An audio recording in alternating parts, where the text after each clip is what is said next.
जम्मू कश्मीर में जो सरमाई assembly session है वो आज श्रीनगर के अंदर मुनक्किद हुआ है, यानी कि उसका आगाज़ जो है वो हो गया है। और यहाँ पर जो है सभी जो मेंबर असम्बली है वो जो है आज सिविल सेक्रेटरीट श्रीनगर पहुँचे और असम्बली में शिरकत की।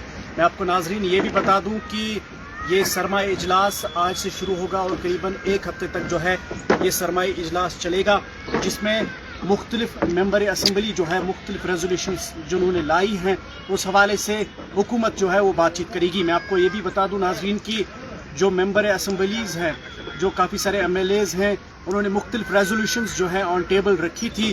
करीबन 58 जो रेजोल्यूशंस थे वो ऑन टेबल कल रखे गए थे, मगर उनमें से सिर्फ 7 ही जो है वो अप्रूव हो गए हैं, जिनमें असम्बली में जो है वो बातचीत होगी।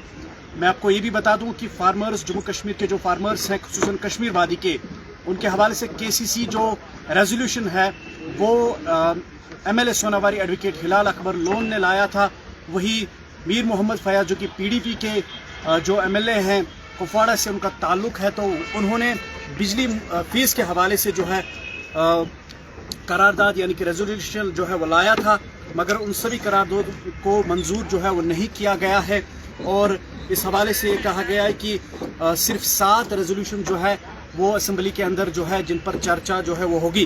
मैं आपको ये भी बता दूं नाजरीन कि इस वक्त असम्बली सेशन ऑनगोइंग है। सभी जो MLAs हैं वो अपनी अपनी बात जो है इस हवाले से रख रहे हैं, मगर कांग्रेस की बात करें तो कांग्रेस ने पहले ही असम्बली सेशन से कबल ही जो है एक एहतजाज दर्ज किया और उनका कहना है कि जो MLA डोडा हैं महराज मलिक, उनकी रिहाई जो है उसको रिहा किया जाए, क्योंकि वो काफ़ी अरसे से PSA के तहत बंद है। तो उस हवाले से कांग्रेस ने जो है प्रोटेस्ट किया है। और साथ ही साथ जो MLA सोनावारी हैं या तनवीर सादिक के जो MLA के नेशनल कॉन्फ्रेंस के दूसरे MLA, उनका भी ये कहना है कि जो MLA डोडा है महराज मलिक, उनको जल्द अज जल्द जो है वो रिहा किया जाए। तो नाज़रीन इस वक्त असम्बली सेशन जो है वो ऑनगोइंग है। करीब एक हफ्ते तक ये असम्बली सेशन जो है वो जारी रहेगा, जिसमें जम्मू कश्मीर के मुख्तलिफ मामलात पर जो है बातचीत होगी।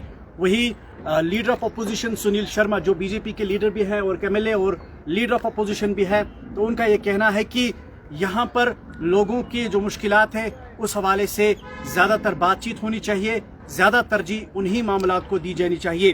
तो अब देखने वाली बात होगी क्या ये असम्बली सेशन किस कदर कश्मीर वादी के आवाम के लिए खुशाइंद रहेगा, क्योंकि सभी की नज़रें इस वक्त ऐसी असम्बली सेशन पे है कि आखिर कौन से जो बिल्स हैं वो इसमें पास की जाएंगी। हालांकि PDP की जो एक अहम बिल मानी ये जा रही थी कि जो वक्फ बोर्ड है उसको मुत्तहदे मजलिस उलमा के तहत जो है वो किए जाए, मगर उस जो रेजोल्यूशन को भी जो है वो ड्रॉप किया गया है। कई अहम रेजोल्यूशंस जिस तरह से कल चर्चों में रहे, खबरों में रहे, हेडलाइंस बने रहे, मगर उसके बाद कई समाजी सियासी कारकुनों ने कहा कि ये सिर्फ वोट हासिल करने के लिए है, सिर्फ ये अपना वोट बैंक बचाने के लिए कर रहे हैं।